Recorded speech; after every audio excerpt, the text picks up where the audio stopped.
اسی طرح ہم بھی ایمان لے آئے؟ سن لو کہ یہی بے وقوف ہیں لیکن نہیں جانتے۔ اور یہ لوگ جب مومنوں سے ملتے ہیں تو کہتے ہیں کہ ہم ایمان لے آئے ہیں، اور جب اپنے شیطانوں میں جاتے ہیں تو ان سے کہتے ہیں کہ ہم تمہارے ساتھ ہیں، اور مسلمانوں سے تو ہم ہنسی کیا کرتے ہیں۔ ان منافقوں سے اللہ ہنسی کرتا ہے اور انہیں مہلت دیا جاتا ہے کہ شرارت و سرکشی میں پڑے بہک رہے ہیں۔ یہ وہ لوگ ہیں جنہوں نے ہدایت چھوڑ کر گمراہی خریدی، تو نہ تو ان کی تجارت ہی نے کچھ نفع دیا اور نہ یہ ہدایت یاب ہی ہوئے۔ ان کی مثال اس شخص کی سی ہے جس نے شب تاریک میں آگ جلائی، جب آگ نے اس کے ارد گرد کی چیزیں روشن کی تو اللہ نے ان لوگوں کی روشنی زائل کر دی اور ان کو اندھیروں میں چھوڑ دیا کہ کچھ نہیں دیکھتے۔ یہ بہرے ہیں، گونگے ہیں، اندھے ہیں کہ کسی طرح سیدھے رستے کی طرف لوٹ ہی نہیں سکتے۔ یا ان کی مثال میں کسی ہے کہ آسمان سے برس رہا ہو اور اس میں اندھیرے پر اندھیرا چھا رہا ہو اور بادل گرج رہا ہو اور بجلی کوند رہی ہو، تو یہ کڑک سے ڈر کر موت کے خوف سے کانوں میں انگلیاں دے لے۔ اور اللہ کافروں کو ہر طرف سے گھیرے ہوئے ہے، قریب ہے کہ بجلی کی چمک ان کی آنکھوں کی بصارت کو اچک لے جائے۔ جب بجلی چمکتی اور ان پر روشنی ڈالتی ہے تو اس میں چل پڑتے ہیں، اور جب اندھیرا ہو جاتا ہے تو کھڑے کے کھڑے رہ جاتی ہیں۔ اور اگر اللہ چاہتا تو ان کے کانوں کی سنوائی اور آنکھوں کی بینائی دونوں کو زائل کر دیتا۔ بلا شبہ اللہ ہر چیز پر قادر ہے۔ لوگو، اپنے پروردگار کی عبادت کرو جس نے تم کو اور تم سے پہلے لوگوں کو پیدا کیا تاکہ تم اس کے عذاب سے بچو، جس نے تمہارے لیے زمین کو بچھونا اور آسمان کو چھت بنایا، اور آسمان سے مے برسا کر تمہارے کھانے کے لیے انواع و اقسام کے میوے پیدا کیے۔ پس کسی کو اللہ کا ہمسر نہ بناؤ، اور تم جانتے تو ہو۔ اور اگر تم کو اس کتاب میں جو ہم نے اپنے بندے پر نازل فرمائی ہے کچھ شک ہو تو اسی طرح کی ایک صورت تم بھی بنا لاؤ، اور اللہ کے سوا جو تمہارے مددگار ہوں ان کو بھی بلا لو اگر تم سچے ہو۔ پھر اگر ایسا نہ کر سکو اور ہرگز نہیں کر سکو گے تو اس آگ سے ڈرو جس کا ایندھن آدمی اور پتھر ہوں گے اور جو کافروں کے لیے تیار کی گئی ہے۔ اور جو لوگ ایمان لائے اور نیک عمل کرتے رہے ان کو خوشخبری سنا دو کہ ان کے لیے نعمت کے باغ ہیں جن کے نیچے نہریں بہہ رہی ہیں۔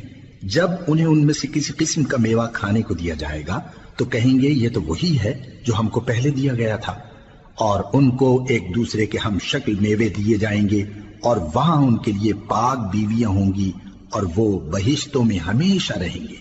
اللہ اس بات سے آر نہیں کرتا کہ مچھر یا اس سے بڑھ کر کسی چیز مثلا مکھی، مکڑی وغیرہ کی مثال بیان فرمائے۔ اب جو مومن ہیں وہ یقین کرتے ہیں کہ وہ ان کے پروردگار کی طرف سے سچ ہے، اور جو کافر ہیں وہ کہتے ہیں کہ اس مثال سے اللہ کی مراد ہی کیا ہے۔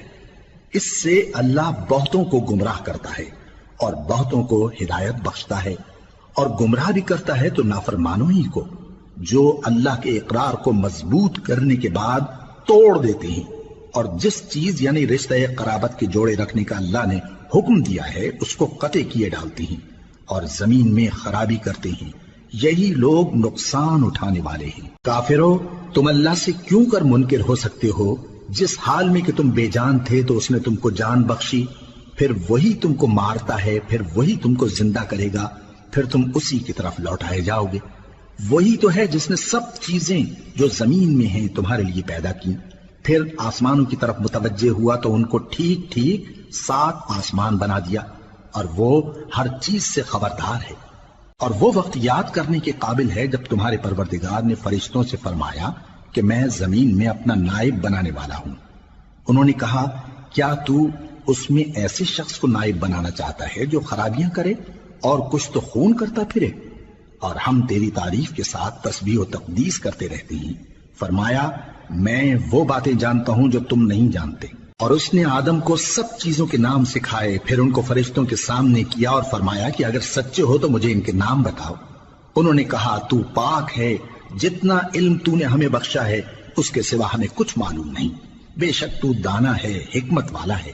تب اللہ نے آدم کو حکم دیا کہ آدم، تم ان کو ان چیزوں کے نام بتاؤ۔ سو جب انہوں نے ان کو ان کے نام بتائے تو فرشتوں سے فرمایا، کیا میں نے تم سے نہیں کہا تھا کہ میں آسمانوں اور زمین کی سب پوشیدہ باتیں جانتا ہوں، اور جو تم ظاہر کرتے ہو اور جو پوشیدہ کرتے ہو سب مجھ کو معلوم ہے۔ اور جب ہم نے فرشتوں کو حکم دیا کہ آدم کے آگے سجدہ کرو تو وہ سب سجدے میں گر پڑے مگر شیطان نے انکار کیا اور غرور میں آ کر کافر بن گیا۔ اور ہم نے کہا کہ اے آدم، تم اور تمہاری بیوی بہشت میں رہو اور جہاں سے چاہو بے روک ٹوک کھاؤ پیو، لیکن اس درخت کے پاس نہ جانا، نہیں تو ظالموں میں ہو جاؤ گے۔ پھر شیطان نے دونوں کو اس درخت کے بارے میں پھسلا دیا اور جس عیش و نشاط میں تھے اس سے ان کو نکلوا دیا۔ تب ہم نے حکم دیا کہ بہشت بری سے چلے جاؤ، تم ایک دوسرے کے دشمن ہو، اور تمہارے لیے زمین میں ایک وقت تک ٹھکانہ اور معاش مقرر کر دیا گیا ہے۔ پھر آدم نے اپنے پروردگار سے کچھ کلمات سیکھے اور معافی مانگی تو اس نے ان کا قصور معاف کر دیا۔ بے شک وہ معاف کرنے والا ہے، بڑا مہربان ہے۔ ہم نے فرمایا کہ تم سب یہاں سے اتر جاؤ، جب تمہارے پاس میری طرف سے ہدایت پہنچے تو اس کی پیروی کرنا، کہ جنہوں نے میری ہدایت کی پیروی کی ان کو نہ کچھ خوف ہوگا اور نہ وہ غمناک ہوں گے، اور جنہوں نے اس کو قبول نہ کیا اور ہماری آیتوں کو جھٹلایا وہ دوزخ میں جانے والے ہیں اور وہ ہمیشہ اس میں رہیں گے۔ اے آل یعقوب، میرے وہ احسان یاد کرو جو میں نے تم پر کیے تھے، اور اس اقرار کو پورا کرو جو تم نے مجھ سے کیا تھا۔ میں اس اقرار کو پورا کروں گا جو میں نے تم سے کیا تھا، اور مجھی سے ڈرتے رہو۔ اور جو کتاب میں نے اپنے رسول محمد صلی اللہ علیہ وآلہ وسلم پر نازل کی ہے، جو تمہاری کتاب یعنی تورات کو سچا کہتی ہے، اس پر ایمان لاؤ اور اس سے منکر اول نہ بنو، اور میری آیتوں میں تحریف کر کے ان کے بدلے تھوڑی سی قیمت یعنی دنیاوی منفعت نہ حاصل کرو، اور مجھی سے خوف رکھو، اور حق کو باطل کے ساتھ نہ ملاؤ، اور سچی بات کو جان بوجھ کر نہ چھپاؤ، اور نماز پڑھا کرو اور زکوٰۃ دیا کرو، اور اللہ کے آگے جھکنے والوں کے ساتھ جھکا کرو۔ یہ کیا عقل کی بات ہے کہ تم لوگوں کو نیکی کرنے کو کہتے ہو اور اپنے تئیں فراموش کیے دیتے ہو، حالانکہ تم اللہ کی کتاب بھی پڑھتے ہو؟ کیا تم سمجھتے نہیں؟ اور رنج و تکلیف میں صبر اور نماز سے مدد لیا کرو، اور بے شک نماز گراں ہے مگر ان لوگوں پر گراں نہیں جو عجز کرنے والے ہیں، جو یقین کیے ہوئے ہیں کہ وہ اپنے پروردگار سے ملنے والے ہیں اور اس کی طرف لوٹ کر جانے والے ہیں۔ اے یعقوب کی اولاد، میرے وہ احسان یاد کرو جو میں نے تم پر کیے تھے، اور یہ کہ میں نے تم کو جہان کے لوگوں پر فضیلت بخشی تھی۔ اور اس دن سے ڈرو جب کوئی کسی کے کچھ بھی کام نہ آئے، اور نہ کسی کی سفارش منظور کی جائے، اور نہ کسی سے کسی طرح کا بدلہ قبول کیا جائے، اور نہ لوگ کسی اور طرح مدد حاصل کر سکیں۔ اور ہمارے ان احسانات کو یاد کرو جب ہم نے تم کو قوم فرعون سے نجات بخشی۔ وہ لوگ تم کو بڑا دکھ دیتے تھے، تمہارے بیٹوں کو تو قتل کر ڈالتے تھے اور بیٹیوں کو زندہ رہنے دیتے تھے، اور اس میں تمہارے پروردگار کی طرف سے بڑی سخت آزمائش تھی۔ اور جب ہم نے تمہارے لیے سمندر کو پھاڑ دیا، پھر تم کو تو نجات دی اور فرعون کی قوم کو غرق کر دیا، اور تم دیکھ رہے تھے۔ اور جب ہم نے موسیٰ سے 40 رات کا وعدہ کیا تو تم نے ان کے پیچھے بچڑے کو معبود مقرر کر لیا، اور تم ظلم کر رہے تھے۔ پھر اس کے بعد ہم نے تم کو معاف کر دیا تاکہ تم شکر کرو۔ اور جب ہم نے موسیٰ کو کتاب اور معجزے عنایت کیے تاکہ تم ہدایت حاصل کرو۔ اور جب موسیٰ نے اپنی قوم کے لوگوں سے کہا کہ بھائیو، تم نے بچڑے کو معبود ٹھہرانے میں اپنی جانوں پر ظلم کیا ہے، تو اپنے پیدا کرنے والے کے آگے توبہ کرو، پھر اپنوں کو قتل کرو، تمہارے خالق کے نزدیک تمہارے حق میں یہی بہتر ہے۔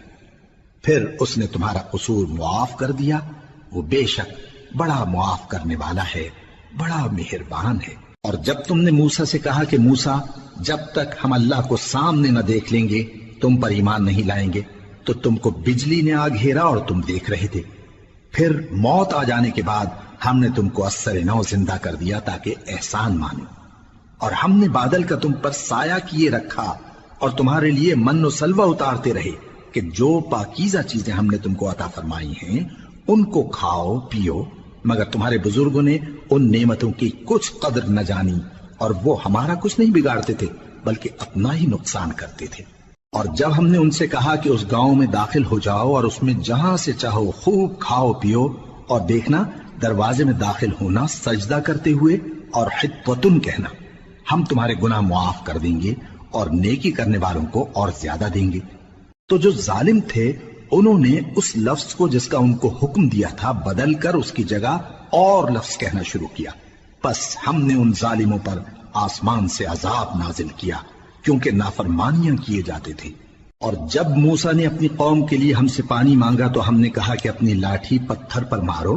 انہوں نے لاٹھی ماری تو اس میں سے 12 چشمے پھوٹ نکلے اور تمام لوگوں نے اپنا اپنا گھاٹ معلوم کر کے پانی پی لیا.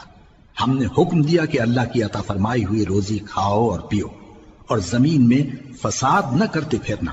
اور جب تم نے کہا کہ موسیٰ ہم سے ایک ہی کھانے پر صبر نہیں ہو سکتا تو اپنے پروردگار سے دعا کیجئے کہ ترکاری اور ککڑی اور گیہوں اور مسور اور پیاز وغیرہ جو نباتات زمین سے اگتی ہیں ہمارے لیے پیدا کر دے. انہوں نے کہا کہ عمدہ چیزیں چھوڑ کر ان کے بدلے ناقص چیزیں کیوں چاہتے ہو؟ اگر یہی چیزیں مطلوب ہیں تو کسی شہر میں جا اترو، وہاں جو مانگتے ہو مل جائے گا. اور آخر کار ذلت و رسوائی اور محتاجی و بے نوائی ان سے چمٹا دی گئی اور وہ اللہ کے غضب میں گرفتار ہو گئے. یہ اس لیے کہ وہ اللہ کی آیتوں سے انکار کرتے تھے اور اس کے نبیوں کو ناحق قتل کر دیتے تھے، یعنی اس لیے کہ نافرمانی کیے جاتے اور حد سے بڑھے جاتے تھے.